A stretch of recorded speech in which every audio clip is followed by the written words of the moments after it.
friends, happy Friday. Happy Friday. My name is Ellen and we're at Wild Birds Unlimited in Joliet. And on Fridays, we go live to tell you what's new, what's happening in the store, and what's happening out in nature.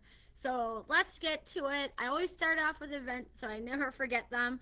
But let's talk about what's happening because we have a lot of good things happening at the end of September here. So tomorrow is day 2 of our fall native plant sale with Good Steward Ecoscapes. He will be here tomorrow from 10 to 4 p.m. And he is also running a 20% off sale on all his trees and shrubs. So it's a really great time to come by, plant native plants in your yard because fall, if you didn't know, is actually one of the best times to plant native plants because we are done with the big heat wave of the summer, so you don't have to worry about cooking plants too much. And the natural tendencies of fall really give way to really great opportunity to plant native plants. But if you didn't know, also a big plus of planting native plants is not only that they are designed for our area, but they really help the wildlife in our area. So if you are a bird lover like us or love your pollinators, native plants are the way to go because they're really designed to support those native wildlife. So come by, check out Andrew's stack of native trees, shrubs, and some forbs that are available. Of course, I highly recommend to come early, shop early for the best selection so you don't have to kind of pick over the leftovers. All right. Um, Also happening in September is our avian artistry class number 1, pencil sketching. And that info, a lot of that is actually in the comments. There's actually the link for the registration. That is in partnership with Dottie's art studio in Plainfield. And 2 of the classes, the first 2 classes are going to be here at Wild Birds Unlimited, and the last 2 of the 4 classes are going to be at Dottie's art studio. And we are hosting a giveaway of a free class if you come in and sketch some birds. Look at, we have a couple of them here that are already been put in, but there is quite a few entries already in, but you could win a free class. And of course, I don't want to discourage you from signing up, because if you do sign up and decide and then you actually win a class, we will just reimburse you a free class. But I highly recommend that you sign up now because the class spaces are limited. So definitely sign up so that you're in and got a spot in there, but also that way you are for sure in the class. But 2, you get a better deal when you sign up for all 4 classes per versus individually. So definitely recommend you sign up. So if you want to win a free class, all you got to do is come in and do a quick sketch. It doesn't have to be the best sketch you've ever done, because let me tell you that we've all been doing, we're all trying to learn, and obviously we're going to do the classes to learn how to be better artists. So I know it's not going to be a perfect one, and I'm going to show you, I'm going to own up to my 5-second drawing of a turkey. So it doesn't have to be the best drawing you've ever done, but it's just coming in and having fun and enjoying the class and trying to win a free one. Okay, so that first class is September 26th from 6 to 8 p.m. And all the other classes are listed on our event page or on our website. Also happening in September, the last Saturday in September, the 27th, we are presenting on caching cousins. So if you would like to learn more about your chickadees, nuthatches, and titmice, definitely stop in for that presentation at 11 o'clock on the 27th. I do recommend that you call the store to reserve a seat because they kind of sometimes fill up quicker than we anticipate. And if you really want a seat and you want to participate, definitely call the store and put your name on the list for the registration. All right. Otherwise, if you just show up, that's cool. That we just might not have enough seating necessarily for everyone, but we will obviously take every seat in the house and make sure that we try to provide as much seating as we can. All right. let's get to other things because we have a lot of new items I want to discuss before we get onto the main topic today. And I'm going to show you some of those new things right now. So first off, we got this really cool new item, and it's called a chirp top. So these are actually a wine pourer. And what makes them so cool is that they actually make a sound. And I will pour it so you can hear the sound live in person. Make sure the volume is all the way up so that you can hear. But they do come in a couple different colors. We have it yellow, kind of like goldfinch, bluebird. We also have a couple of these really pretty metallic finished ones. So one is silver and black, and one is brown and kind of like a rose gold copper color. It's really, really pretty too. But they all have, they all create this natural chirping sound when they're being poured. They have stainless steel tubes, drip-free pour. It fits almost any standard wine bottle, and it does have this silicone rubber parts to it. That's the other parts. You hand wash it. So let's get to it and pour it so you can hear it. Do you hear that kind of chirping sound? It's so cool. But you can come by the store and practice. Don't worry, I'm not pouring any wine. I'm just pouring water here at the store. But if you want to bring in some wine, we won't complain, okay? But check that out. So these are here. They're going to be really cute gifts for the holidays. I can see some great stocking stuffer ideas. They're really, really cute. I can definitely see we have some other an attachment that goes on the back that you can, it's just like a plastic piece that you can fit around a wine bottle, so it kind of lays nicely like this on a wine bottle if they were giving like a home like a a new homeowner's gift, or you just have somebody that's your wine buddy. This would be a great pairing, a great gift for someone that loves birds and loves wine. But these are really cute. I'm so glad they're back. They're now in here. I've been so excited since seeing them at the trade show this summer that now we've got them in, and it's really, really exciting. So be sure you come by. And yes, of course, we have the red color too. So if you're a big Cardinal fan, this is the one that you probably want to go for. But yes, we have all different styles and colors and things, so definitely come in, check these guys out. You can come in and pour as much as you'd like to hear it in person too, all right? Alrighty. Now, I want to show you a couple other things that we've gotten in. Make sure I get this away from me so I don't spill it over the computer and things. Another cool thing that we've got in that is hobby related is a new feeder for peanuts or bark butter bits, and that's our mushroom feeder. How cute is that?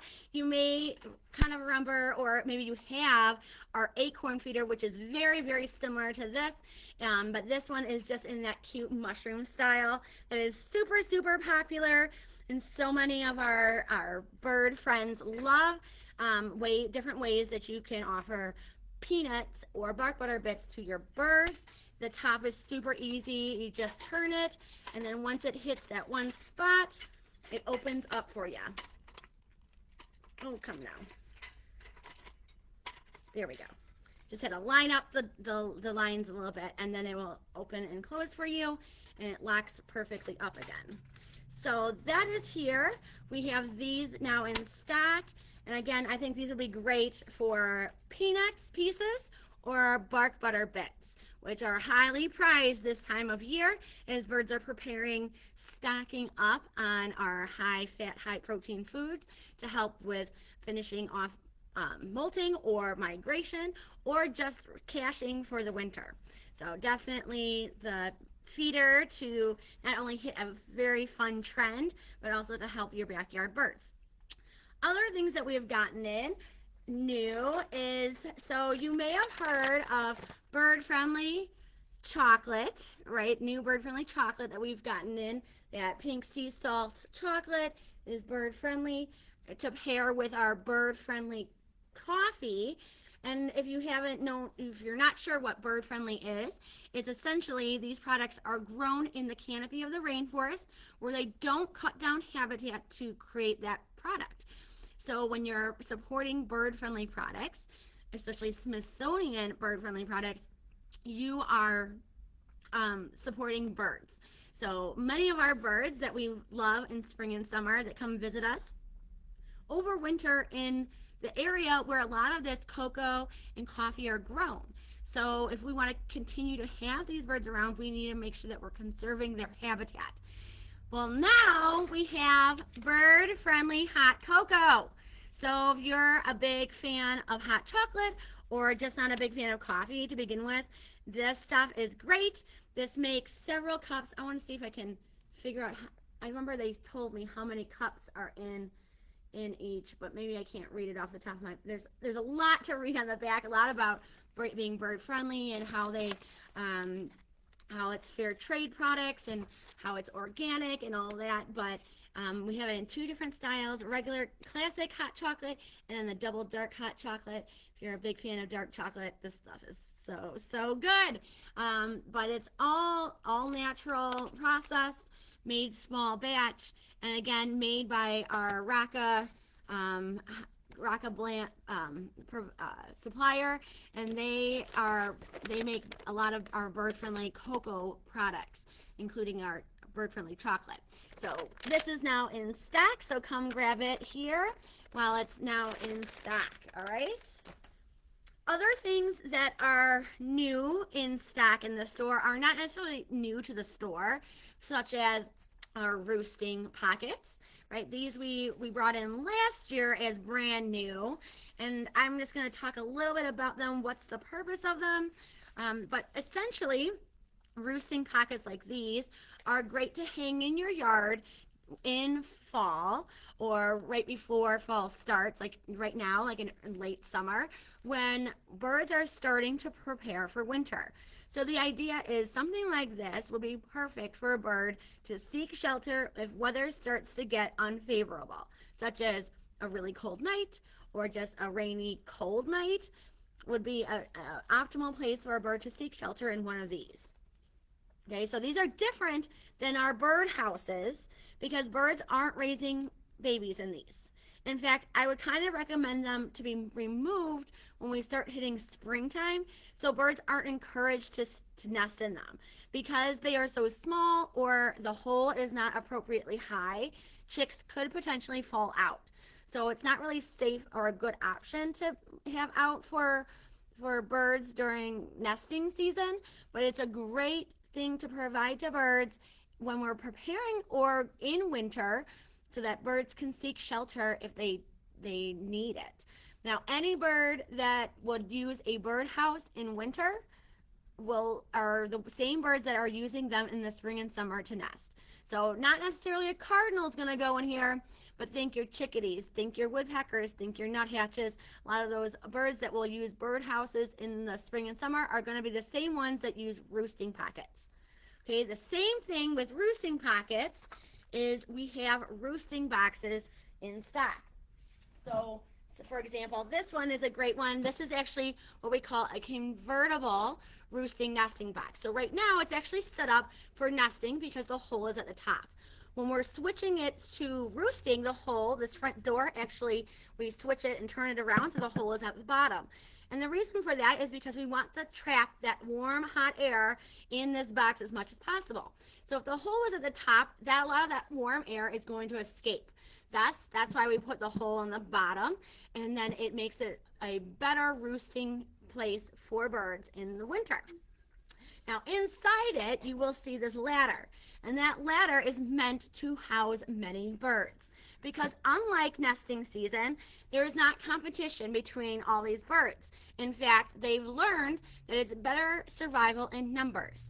So many times you'll see a whole bunch of birds in a roosting box, kind of huddled up on these perches, and they are going to spend the night together, conserving their energy, conserving that heat in a box such as this.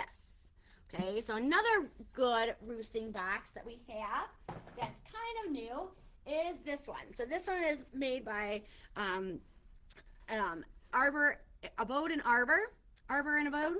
But there's a new style. I love the rustic front, very much natural, if you will. But again, this same idea that the hole is on the bottom to make sure that the heat stays in this box. Now, if we open up the side panel here, you again will see that there are perching ledges in here. There's a couple of them in here. These two wooden dowels in here are perfect for birds, again, to roost and hang out in there together to conserve their energy and to conserve that heat and stay warm in unfavorable weather. All right, the whole idea of these roosting boxes is not for them to nest, right? They're not raising babies in these boxes. They're not raising babies in here. Okay, these are just to seek shelter when it's unfavorable weather. So you can do a huge thing for your birds by providing either a roosting box or a couple of roosting pockets in your yard to make sure that they have shelter. Remember, though, many ways to create habitat, and one of those big ways is creating shelter. So whether it's a brush pile in your yard or providing those native plants like those evergreen trees that are going to provide shelter for your birds, these also are a great winter, late fall tool to provide to birds to make sure that they have shelter when they need it. Okay, it's not an everyday thing. They may not use it every night, but they're going to use it when they need it. Are you going to be a provider for them when they need it most? So think about that, okay? That's in stock. Another thing that's in stock in preparation for winter are our de-icers, and our heated bird baths. So this is a 20-inch heated bird bath. It has a 150-watt heating element in there. And this bird bath itself, this dish, actually comes with mounting hardware if you have a deck railing. So you can mount it on there. That's all included in this box. So if you have a stand already, this is perfect to just replace the dish that you already have, or perhaps you have one of those concrete bird baths or ceramic ones that is not ideal for winter use. So a lot of those porous materials, such as concrete or ceramic, actually are not great to be used in winter because as snow or ice sits in there, it can create cracks, spider cracks, that can damage or make it less durable over time. So we really recommend that if you have a concrete or a ceramic or other porous material bird bath, that you switch it out for something else and bring that one inside so that it stays good for next year. In the meantime, still provide water by using it either a heated bird bath itself with a stand or deck mounted, or alternatively use a plastic dish that and put a de-icer in it. So again, these are meant to just make the water warm enough so that it does not ice over.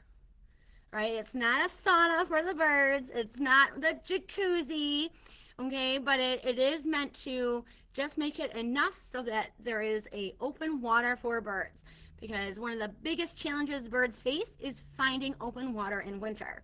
So if you're one of those early birds that want to get ahead of the time, grab it now so that you know you for sure have it for when winter comes. All right?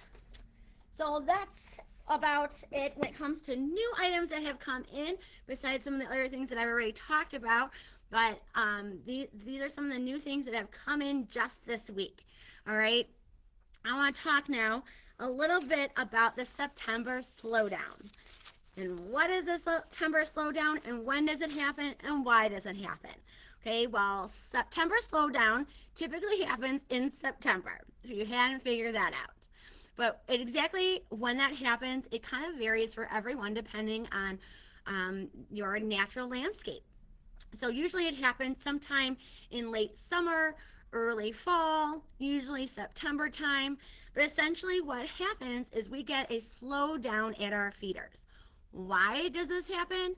Well, there's a couple reasons. In fact, there's 4 good reasons on why we might start getting a slowdown at our feeders. Number 1 is that there is now an abundant amount of natural food.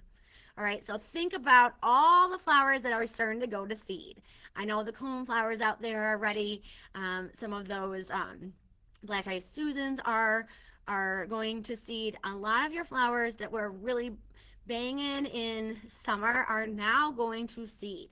Also, acorns are dropping, so seed nuts from trees are starting to drop and be more readily available, as our berries are starting to be produced. So there is just an abundance of natural food on top of all the insects that we still have available. So there is just a lot more natural food when your feeders are really only a supplemental to their diet. So if there is an abundance of food, there's less need for them to come to your feeder. Another reason why we get a September slowdown is because young are foraging. Since most of our young are now out of the nest, they are going with parents and learning how to find that natural food. So we see that a little bit of a slowdown because of that. Another reason could be because their diets are changing. So for example, cardinals, they have a heavy diet of insects in the spring and summer when they're raising babies. But when fall and winter start hitting, they're really more dependent on seed and natural nuts. So that change in diet that we see from those birds is kind of resulting in some September slowdown in our feeders. The fourth reason could also be because of migration. So since summer and spring and summer visitors are now heading out of town and there's a little bit of movement happening with our local flocks, we start to see maybe a dip in activity because we don't have as many visitors now as we did a couple months ago. So when they're moving to those new areas, we just start to see less action in our feeders. Now, what does this exactly mean and how can we kind of help it out?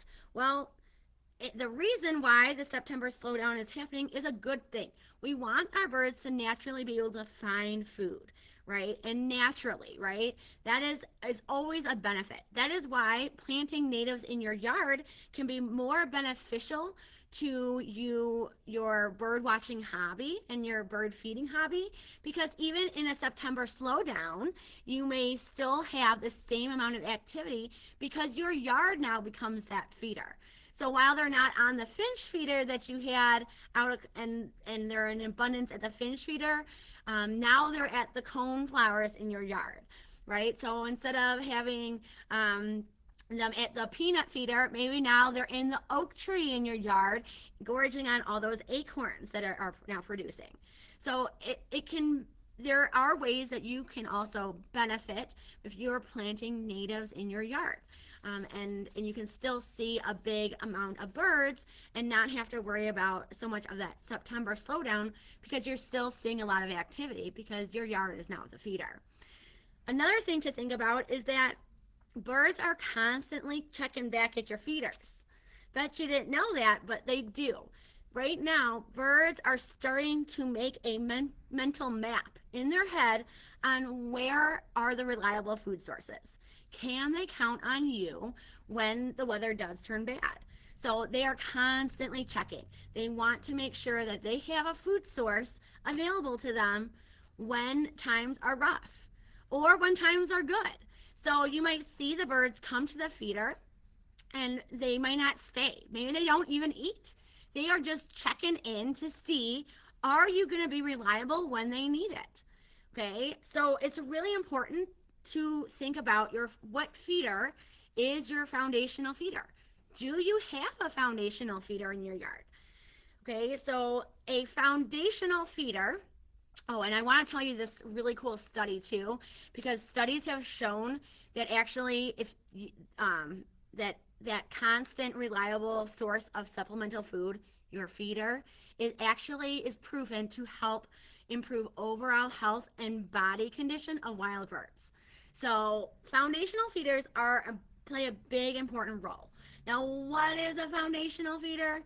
Well, let me just tell you. Okay, foundational feeder could be anything from a seed tube feeder. It could be a seed cylinder feeder, or maybe it's a hopper feeder like this. All right, something like this.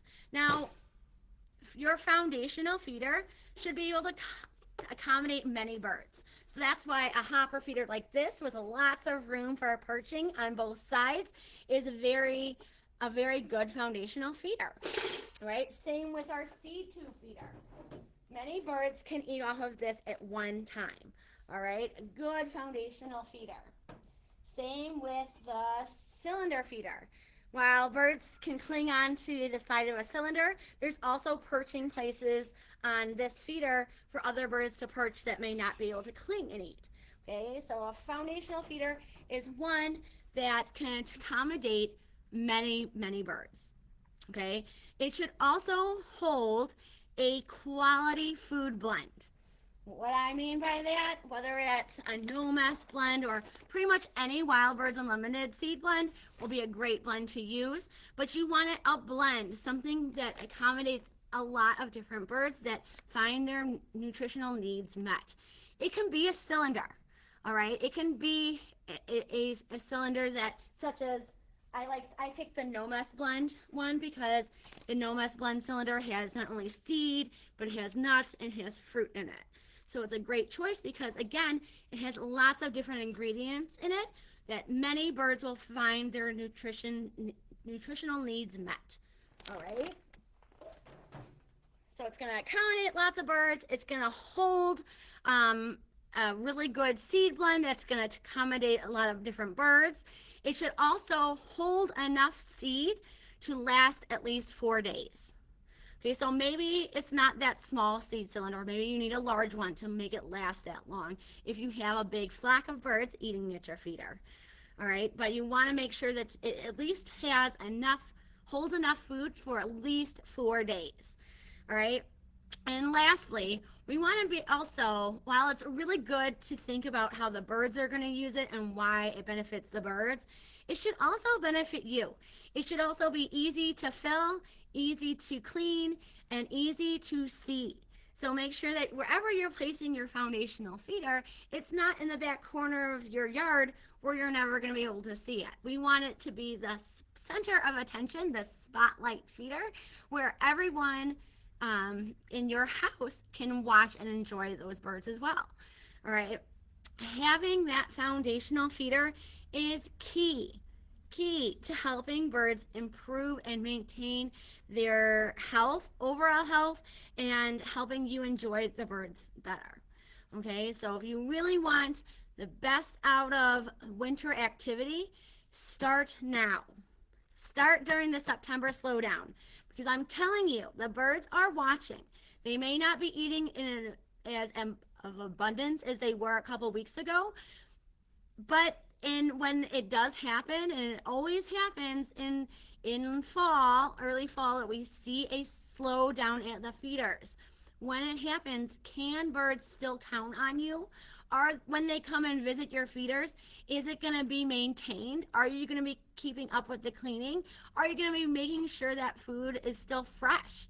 So sometimes I often hear of people that have a very large feeder that holds a lot of seed, but if they're not maintaining it and keep watching on it, sometimes that food can go spoil in your feeder because maybe it gets wet, right? If birds are coming to your feeder and the food is moldy or wet, they are going to look the other direction. Trust me, no one wants to lose their birds to their neighbors. So be sure that you can be a reliable source for your birds this winter. And it all starts right now, during the September slowdown. All right. You guys have any questions? Feel free to put them in the comments. But that's our Friday Live for tonight. Of course, don't forget you can find all of our past Friday Lives on our website and on YouTube. If you just look up Wild Birds Joliet, you'll be able to find our YouTube page and see all of our past Friday Lives. And a lot of them are on Facebook, but because of Facebook's different rules and things, they are limiting it to a month. So you can only see a month's worth of my past Friday Lives, but they are all housed on YouTube. So you can find our YouTube page by either going to our website or by going to YouTube directly and searching Wild Birds Joliet, and you'll be able to find our page and find all of the past Friday Lives there as well. All right, I hope you guys have a wonderful Friday and a wonderful weekend. Tomorrow we are here for the native plant sale. We're also have a booth over at Pelican Party in Shanahan at the Four Rivers Environmental Education Center. We're also at Pilcher Park Nature Center hosting an Eagle program. This Eagle program has limited seating. So if you want to go, please be sure to come early, as there is a limited capacity that's going to be allowed to go into this program. All right, but otherwise, definitely stop on by the store. Don't forget, Andrew has 20% off of all trees and shrubs at his fall native plant sale here tomorrow at the store from 10 to 4 p.m. We would love, love, love to see you for that. And I hope you guys all have a wonderful weekend, and we'll see you next Friday. And we'll see you then. Bye now.